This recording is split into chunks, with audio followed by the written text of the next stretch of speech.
மர்மமான முறையில் மரணமடைந்த பள்ளி மாணவி ஸ்ரீமதியின் தாயார் விக்கிரவாண்டி இடைத்தேர்தலில் போட்டியிட வேட்புமனு தாக்கல் செய்தார்.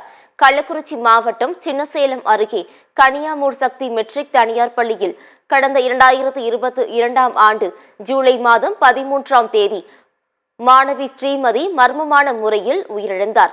ஸ்ரீமதி மரணம் தொடர்பாக பெரும் வன்முறை ஏற்பட்டதால் மாநில அளவில் பெரும் பேசுபொருளாக உருவெடுத்தது. இந்நிலையில் ஸ்ரீமதியின் தாயார் செல்வி விக்கிரவாண்டி வட்டாட்சியர் அலுவலகத்தில் இடைத்தேர்தலுக்கான வேட்புமனுவை தாக்கல் செய்தார். மேலும் அவருடன் ஸ்ரீமதியின் தந்தை ராமலிங்கம், ஸ்ரீமதியின் தம்பி சந்தோஷ் மற்றும் சில உறவினர்கள் வந்திருந்தனர். தனது குழந்தைக்கு ஏற்பட்ட கஷ்டம் மற்ற குழந்தைகளுக்கு ஏற்படக்கூடாது என்பதற்காக விக்கிரவாண்டி இடைத்தேர்தலில் போட்டியிடுவதாக ஸ்ரீமதியின் தாயார் செல்வி தெரிவித்தார்.